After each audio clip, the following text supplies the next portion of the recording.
একজন রিকশাওয়ালার কতখানি ক্ষোভ থাকলে দেশের প্রতি এইভাবে ছাত্র আন্দোলন দেখে স্যালুট দিতে পারে।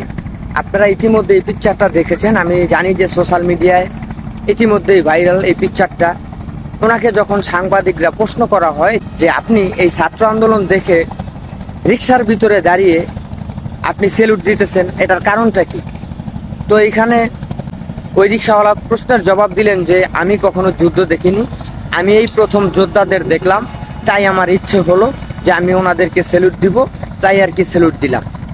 একটাবার ভাবেন, একটা রিকশাওয়ালা কতখানি ভিতরে ক্ষোভ থাকলে এইরকম কাজ করা যায়। দেখছেন যে একজন আইনজীবী ইতিমধ্যেই ভাইরাল, আপনারা দেখেছেন যে অনেক আইনজীবী ছাত্রদের পাশে দাঁড়িয়েছে এবং অনেক সাধারণ মানুষ ছাত্রদের পাশে দাঁড়িয়েছে। সেইখান থেকে একজন আইনজীবী ইতিমধ্যেই সোশ্যাল মিডিয়ায় ভাইরাল হয়েছে, আমি স্ক্রিনে ছবি দিয়ে রাখবো। সেই আইনজীবীটা হলেন নিউজ চ্যানেলের